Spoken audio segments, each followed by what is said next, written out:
15 फरवरी की शाम film MS Dhoni the untold story में सुशांत सिंह राजपूत के साथ काम कर रहे एक्टर संदीप नाहर ने फांसी लगाकर आत्महत्या कर ली। संदीप ने आत्महत्या से पहले एक वीडियो सोशल मीडिया पर भी पोस्ट किया था, जिसमें उन्होंने कहा था कि वह अपनी पत्नी के कारण मानसिक तौर पर काफ़ी परेशान है और इसलिए आत्महत्या जैसा कदम वो उठा रहा है। हेलो नमस्कार, मैं हूँ संदीप नाहर। आप लोगों ने मुझे कई फिल्मों में देखा होगा, एमएस धोनी का अनटोल्ड स्टोरी फिल्म के अंदर, जिसमें मैंने छोटे भैया का किरदार निभाया था। और आज ये वीडियो बनाने का एक मेरा मकसद ये है, वैसे तो आपको सुन के बड़ा अजीब लगेगा कि मैं कैसी बातें कर रहा हूँ, बट लाइफ स्मूथ नहीं चल रही। लाइफ में काफ़ी सारे प्रॉब्लम्स हैं जो मैं मानता हूँ, लेकिन मैं आज मेंटली थोड़ा स्टेबल नहीं हूँ।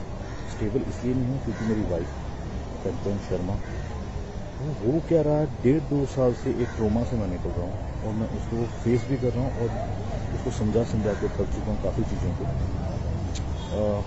वो एक ही पास्ट की बातें रिपीट करना, रोज़ लड़ना, 365 दिन में से मैं कह रहा हूँ 200 बार सुसाइड की बातें करना, मर जाऊंगी तुझे फंसा दूंगी, तेरा करियर स्पॉइल कर दूंगी, तेरे खानदान को फंसा दूंगी। तो ये सुन के मैं बहुत ही इरिटेट हो चुका हूँ। मैं उसको हर बार पॉइंट पर समझाता हूँ, कंचन देखो ये बात ऐसे नहीं ऐसे है, ऐसे नहीं ऐसे है, इस चीज़ को समझो। वो मेरी फैमिली को गालियाँ देती है, मेरी माँ से इतनी नफरत करती है, मेरे हर परिवार वाले को आजकल ऐसा टाइम आ गया कि मैं उनका फ़ोन नहीं उठा पाता इसके सामने। और बहुत सारी चीज़ें हैं, बहुत सारी चीज़ें ख़राब हो चुकी हैं, इतनी ख़राब हो चुकी है कि मैं अब ले नहीं पा रहा हूँ। दिमाग में इतना स्ट्रेस इसने दे दिया है, काम को लेकर यहाँ बॉम्बे में स्ट्रेस होता है, हर चीज़ को लेकर होता है, बट काम का स्ट्रेस फिर भी झेला जा सकता है, बट ये औरत का स्ट्रेस है ये झेलना बहुत मुश्किल इसलिए हुआ है कि ये काफ़ी ऐसी बातें मुझे बोल देती है, ऐसी बातें बोल देती है जिसका मेरी लाइफ में बिल्कुल भी कोई वैलिड पॉइंट नहीं। मैं बोल के थक चुका हूँ। ये मेरा नाम किसी से भी जोड़ देती है। मैं 2 साल से इसके साथ हूँ, 24 घंटे हम साथ में रहते हैं, उठना बैठना हर चीज़ें होती हैं, लेकिन ये कहीं ना कहीं शक का कोई इलाज नहीं होता। शक करती है, हर चीज़ पे लड़ती है, और इसका लड़ना नॉर्मल लड़का नहीं है। जैसे साइको होते हैं, मतलब एक होता है शराबी इंसान, वो दारू पीता है और लड़ता है, लेकिन जब उसकी दारू उतर जाती है तो वो नॉर्मल हो जाता है ना। नॉर्मली ऐसा होता है, उसको गिल्टी फील भी होती है, उसको अपनी गलतियों का एहसास भी होता है। बट इसके केस में ऐसा है, अगर ये लड़ती है, उसको कोई बात बुरी लगती है तो वो उसके दिमाग में बैठ जाती है, बैठ इतने गंदे तरीके से जाती है, उसको निकालना बहुत मुश्किल होता है। ये कितनी रातें खराब कर देती है। इवन अभी जैन की बात है, जैन में ये घर से भाग गई थी, मैं रात को उसको ढूंढने गया था। ये ऐसे काम करती है और बहुत सारी बातें होती हैं। कब तक इसका वो करूँ। इसकी मम्मी बहुत साथ देती है। इसकी मम्मी का कहना है कि मैं तेरी ज़िंदगी बर्बाद हो, हर तरह के केसेस बताती है, मैं ये केस हो जाएगा वो। एक्चुअली क्या है, इसकी मम्मी, इनके घर में 2 बहनों की भी लव मैरिज हुई है, तो इसकी मम्मी ने इनके दोनों जीजाओं को भी अंदर करवाया था। अभी वो मेरे को बोलती है हर बात पे, अपनी बेटी को बोलती है जाके पुलिस कंप्लेंट करो। किस बात बुनियाद पे? फेक चीज़ों पे, फेक झूठ बोल के आप केस बना सकते हो। ये क्या बातें हैं? औरत को एटलीस्ट दर्जा दिया गया है किसी चीज़ों का, तो उसका मिसयूज क्यों करते हो? और ये सब बातें कहाँ से आती हैं? आप रिश्ते बनाना चाहते हो या बिगाड़ना चाहते हो? रिश्ता बनाने के लिए आपको ये सब बातें नहीं लानी चाहिए जिंदगी में। अगर रिश्ता आपको अच्छा रखना, आप उसकी मम्मी ऐसी बातें करती है, और ये कंचन भी यही बातें करती है। इवन इसका एक किस्सा हुआ था 2015-16 में। इसका जो एक्स था, जिसके साथ ये 6 साल रही है, मैं इसको इस तरह से इसके कल उस पर इसके ऊपर लांछन नहीं लगा रहा हूँ कि ऐसी थी वैसी। मैं पॉइंट बोल रहा हूँ कि इसने अपने एक्स को भी झूठे केसों में अंदर करवाया। 3-4 महीने वो बेचारा अंदर रह के आया, दिव्या ज्योतिष का नाम था। तो ये सेम पॉइंट मेरे साथ कर रही है, और इसी जिद की वजह से इसने मुझसे शादी की थी उस टाइम पे कि मैं ये कर दूंगी वो। मैंने तरस करके इस पर शादी की। तरस में चलो यार, मुझे लगा ऐसा कोई नहीं है, कर लेता हूँ। आज नहीं, इसकी लाइफ खराब हो जाएगी। बोल भी थी मुझे मर जाऊंगी, पंखे में लटकने की आदत, सुसाइड की बातें करती है।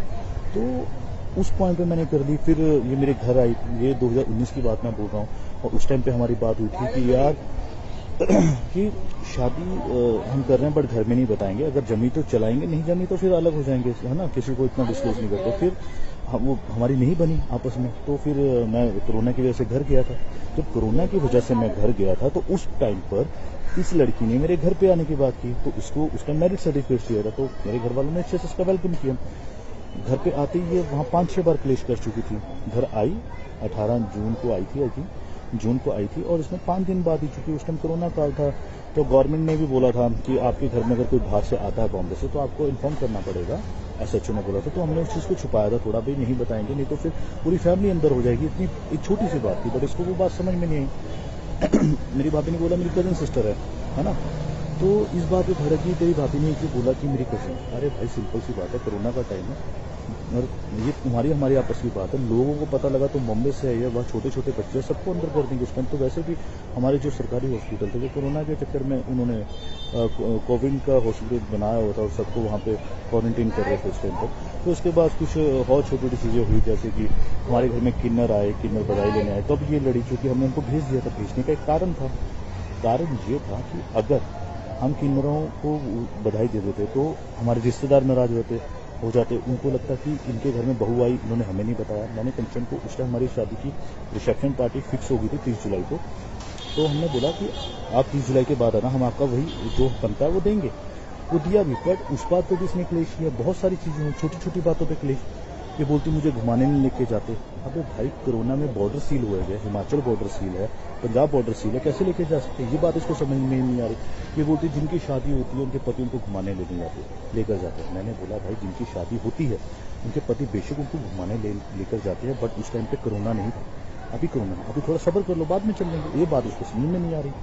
तो हम आगे शॉर्टकट में बॉम्बे, क्योंकि वहाँ पे बड़े सुसाइड वाली बातें कर रही थी। मेरे घर वाले भी डर गए थे, उनको लगा कहीं ये लड़की की वजह से फैमिली पे कोई आफत उफत ना है, चूँकि वो कोई हंसा। तो मैं उसको बॉम्बे ले आया था। बॉम्बे में आके भी इसका सेम वही ड्रामा, सर्टिफिकेट शादी का मिल गया, फिर भी उसको सेटिस्फेक्शन नहीं हो रही है, एक सिक्योरिटी नहीं मिल नहीं रही है, और हर जगह से मुझे टॉर्चर कर रही है। बस मैं एक बात बोलना चाहता हूँ इस वीडियो के माध्यम से, अगर मैं कोई गलत स्टेप उठाता हूँ लाइफ में क्या मेरा आजकल मेंटल पीस बस सही नहीं रहा, क्योंकि मैं रोज झगड़े नहीं ले सकता। सुबह उठो झगड़ा सेम बात पे, उस पर 1000 बात पहले बात हो चुकी है, लड़ाई हो चुकी है, उस पर फिर अगेन सुबह उठो, दोपहर को झगड़ा, रात को झगड़ के सो। तो मेरे में इतनी कैपेसिटी नहीं, मेरी एनर्जी लेवल इतना नहीं है कि मैं बार बार हर चीज़ों को क्लियर करता हूँ। इसको एक बार बोलते टेंशन ऐसा नहीं है, ऐसा बात खत्म हो जाती है। अभी कल रात की बात है, इसने इंस्टाग्राम पे सर्च किया। अब सर्च में कोई किसी का कोई चीज़ दिख जाती है तो उसमें मेरी क्या गलती है? किसी ने मुझे नहीं ब्लॉक किया तो भाई जब ब्लॉक नहीं किया है तो उसमें मेरी गलती नहीं हो सकती। तुम मुझे बोलो तुम्हें वो पसंद नहीं है, तुम ब्लॉक कर दो, मैं ब्लॉक कर दूंगा। मैंने ऑन द स्पॉट बिना सोचे ब्लॉक किया है। और ये कोई छोटी छोटी बात है, हम स्कूल के बच्चों वाली, मैं इसको बोलता हूँ कंचन स्कूल के बच्चे भी ऐसे नहीं लड़ते होंगे जैसे तुम मेरे साथ कर रही हो। तो ये कोई वैलिड प्रूफ नहीं, वैलिड बात नहीं है। आप वो बात बोलो, हाँ अगर तुम मुझे बोलते इसको ब्लॉक करो और मैं नहीं करता तब तुम लड़ने का मकसद बनाती हो। मैंने बोला कंचन अपना इंस्टाग्राम दिखाओ, तो अपना व्हाट्सएप दिखाओ, तुम्हारा एक्स का भी तो इसमें है ना, ये उसने तुझे ब्लॉक भी किया व्हाट्सएप पे, सिंपल सी बात है। कह रही मेरी उससे बात नहीं होती, तुम्हें पता। तो मैंने बोला सेम यही चीज मैं कंचन तुम्हें बोल रहा हूँ कि मेरी भी कोई बात नहीं होती। हाँ मेरे व्हाट्सएप। संदीप नाहर की आत्महत्या के मामले में जांच अब गोरेगांव पुलिस कर रही है।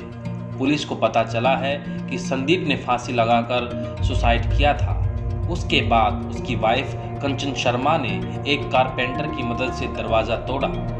संदीप को एक नज़दीकी अस्पताल में ले जाया गया, जहां उन्हें भर्ती करने से इनकार कर दिया गया। एक अन्य अस्पताल में पहुंचने पर उसे मृत घोषित कर दिया गया। इसके बाद भी उनकी वाइफ कंचन डेड बॉडी को वापस घर ले आई। इसके बाद पुलिस ने डेड बॉडी को अपने कब्जे में ले लिया है। उसके बाद उसको पोस्टमार्टम के लिए भेज दिया है ताकि मौत के कारणों का पता चल सके। पुलिस ने फिलहाल मुकदमा दर्ज करके जांच जारी कर दी है। ब्यूरो रिपोर्ट, अलग फिल्मी।